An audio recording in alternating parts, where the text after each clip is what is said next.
I love that the meat is so tender and the mushroom gravy just tops it off like a cherry on an ice cream sundae. It is delicious. All right, like I always say, let's get cooking. Whisk together, roll it in panko, and we're gonna fry them. So, get these cooking.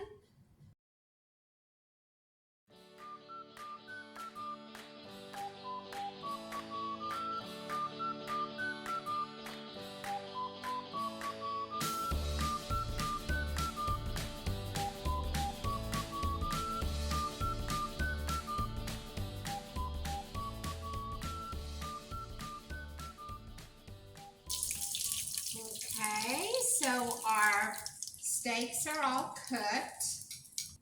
And I'm going to go ahead and set these in a warm oven. We're going to be using the drippings from the cooking of the steaks as we get ready to make our gravy. In this pan, I have put about 2 tablespoons of the oil from what I was cooking, and I scraped off all of the drippings and scrapings and stuff off the bottom. That's just going to add to the flavor of our gravy. And the first thing we're going to do is we're going to add our onions and our mushrooms.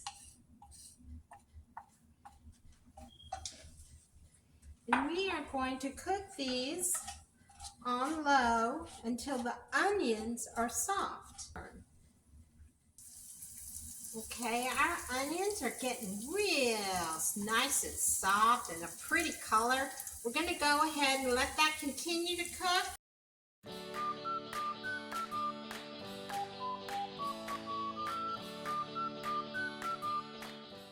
All right, so I am going to let this thicken up, and you can season this to how you want as far as pepper and salt.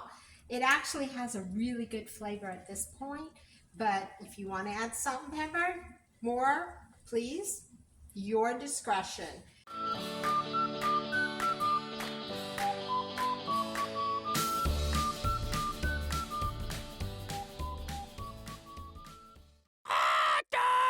Have our steak all cooked and warm and crispy, and I had made some mashed potatoes with chives in them to go with, and our gravy is done, and we're gonna pour our gravy